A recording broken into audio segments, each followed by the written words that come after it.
네, 이번 코너 마켓 플러스입니다. 시장을 보는 안목을 키워주는 시간입니다.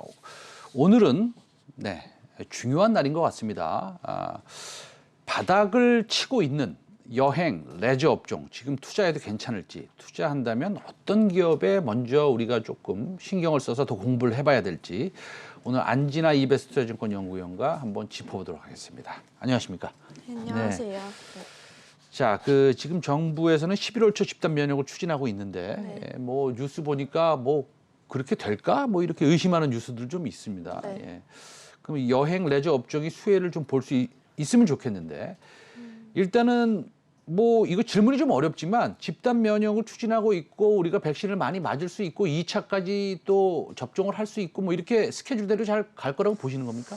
일단 스케줄대로 이제 백신 공급에 차질이 없다면 이제 정부가 이제 계획하는 집단 면역은 한 11월쯤으로 예상을 하고 있고요. 다만 그럼에도 불구하고 지속해서 이제 변종 바이러스나 이런 신규 바이러스가 나오다 보니까 아무래도 이제 백신보다는 좀 더 치료제가 나와야지만 뭐 그런 2분기 때 갔었던 주가 흐름을 다시 한번 기대해 볼 수 있지 않을까라고 보고 있습니다. 네, 오늘도 셀트리온이 이제 좀 좋은 모습을 좀 보이고 있습니다. 치료제 관련해서 다른 치료제들도 좀 나와야 될 텐데. 네. 그러면 여행, 레저 투자한다면 뭐 어디를 조금 우리가 좀 우선적으로 봐야 될까요? 사실상 여행 레저에서 봤을 때는 저는 지속해서 이제 호텔 쪽을 먼저 최우선주로 놓고 있고요. 호텔 카지노 여행 순으로 이제 제시를 드리고 있습니다. 그래서 호텔 같은 경우는 여전히 국내로의 여행 수요가 좀 더 집중되는 면, 그리고 이제 면세점 같은 경우는 여전히 소비가 좀 견조하게 나오고 있기 때문에 턴어라운드가 실적 측면에서도 가장 먼저 나왔고요. 그리고 하나투어나 모두투어 같은 여행주 같은 경우는 어제의 모두투어가 이제 실적이 나왔고 지난주에 하나투어가 나왔습니다만 실적으로는 그렇게 아직까지는 크게 유의미한 변화는 없다라고 봐주시면 좋을 것 같고요. 아직 출입국자 수 같은 경우도 반등이 이루어지지 않은 상황이기 때문에 사실 연내 좀 턴어라운드는 기대하기 어렵다라고 봐주시면 좋을 것 같습니다.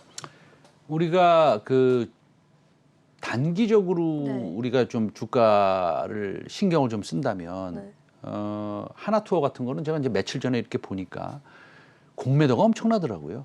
네.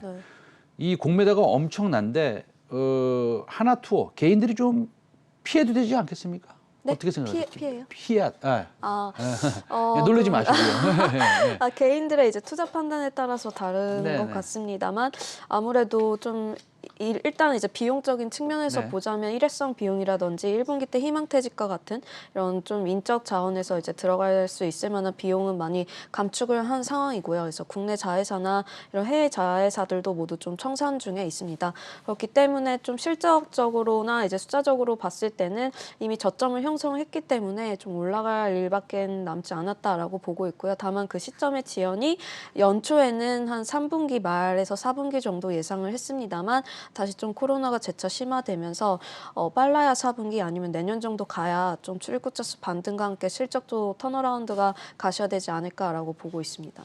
그 출입국자 수가 언제 늘어날지 우리가 알 수는 없지 않습니까, 솔직히. 그래서 이제 저번에 얘기 나와서 말씀하셨을 때 우리가 좀 상상력을 발휘해야 된다. 이렇게 말씀하셨는데 그러면 우리가 중점적으로 봐야 될 것이 출입국자 수입니까? 아니면 뭐 다른 것들도 있겠습니까? 일단 가장 기본적인 지표는 출입국자 수 반등 지표를 봐주시면 좋을 것 같고요. 보통 한 달에서 이제 늦게까지는 2달 정도 딜레이돼서 나타납니다. 그래서 상반기 기준으로 봤을 때 내국인의 출국자 수는 전년 동기 대비 한 88% 정도 감소한 상황인 거고 이제 외국인들의 입국자 수 또한 한 80% 정도 역성장을 아직까지는 유지를 하고 있는 상황입니다. 그래서 6월 달이 가장 최신 데이터인데요. 7월 말 기준에 이제 발표가 되었고 이제 뭐 출국자 수 같은 경우는 한 16만 명 정도 기록을 했습니다. 근데 이게 뭐 최대치라고 하지만 2월 달에 이제 뭐 최저치 찍은 게 한 13만 명 정도 되기 때문에 그 유의미한 숫자는 아니다라고 봐주시면 좋을 것 같습니다.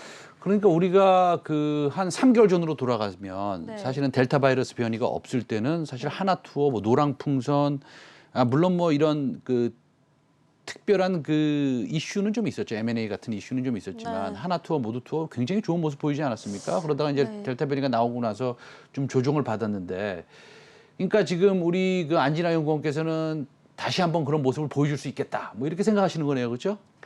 현재로서는 뭐 당장 그 시점을 예측하기는 네네. 어렵지만 뭐 예측하라고 말씀드린 거 아니고. 그때 당시에 예. 이제 백신 접종률이라든지 뭐 해외 같은 경우도 굉장히 좀 코로나가 완화되는 이런 기대감에 좀 많이 여행주들 관련된 중소형사 포함해서 호텔, 레저, 카지노 좀 많이 올랐던 모습인 거고요. 지금 같은 상황에서는 뭐 앞서서도 말씀을 드렸지만 백신보다는 일단 치료제가 나와준다면 이와 같은 모습을 다시 한번 기대해 볼 수 있겠다라고 생각을 하고 있고 백신이 나왔다고 하더라도 지금 뭐 일일 신규 확진자 수 같은 경우는 국내도 그렇고 해외도 그렇고 거의 뭐 최대치를 다시 기록을 하고 있기 때문에 신종 변이 바이러스에 대한 민감도가 둔화된다거나 이런 치료제에 대한 뭐 기대감이 좀 선반영되면 2분기 때 같은 주가 흐름은 기대를 해볼 수 있을 것 같습니다. 알겠습니다. 그럼 우리가 토픽을 좀 뽑아봐야겠는데 아까 제가 하나투어에 대해서 조금 리스크가 있지 않냐라고 말씀드렸는데 혹시 탑픽이 하나투어십니까? 저는 연초에는 모두 투어를 말씀을 드렸는데요. 일단은 하나 투어를 지금 말씀을 드리고 있고요. 네. 관련해서 그 투자 포인트의 근거로는 일단 새로운 사업을 이제 구상을 하고 있습니다. 그래서 전체 인력의 한 30% 정도가 이제 연말에 해외 여행을 갈 수 있는 지역 대상으로 일단 상품 마케팅을 시작을 했고요.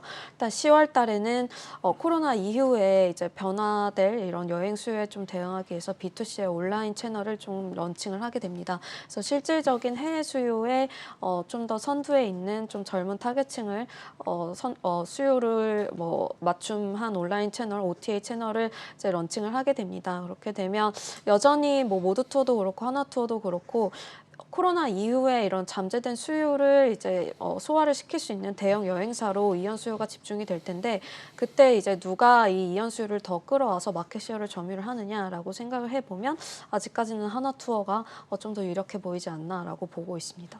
지금 그 온라인 채널 런칭하신다고 그러는데 그거에 대해서 질문 하나만 말씀드리고 시간이 이제 거의 없으니까 마무리 짓도록 하겠습니다. 그 온라인 채널 런칭한다는 게 뭐 엑스피디아닷컴이나 아니면 야놀자가 된다는 얘기인가요? 네, 비슷하게 OTA 채널이라고 봐주시면 좋을 것 같고요. 아무래도 좀 여행의 수요가 반등이 나타나는 나이대는 좀 젊은 층 위주로 좀 많이 나타날 거기 때문에 이런 과거의 이런 패키지 상품이나 뭐 40대에서 60대들을 이제 겨냥한 상품보다는 이제 자유여행을 선호하는 20대에서 40대까지를 좀 겨냥한 OTA 온라인 채널을 런칭에 준비 중인 것으로 알고 있습니다. 알겠습니다. 하나투어에 대해서 말씀 잘 들었고요. 또 들어보니까 굉장히 또 저도 한 번 더 공부를 해보고 싶은 마음이 또 바로 드는 그런 아주 멋있는 투자 포인트였습니다.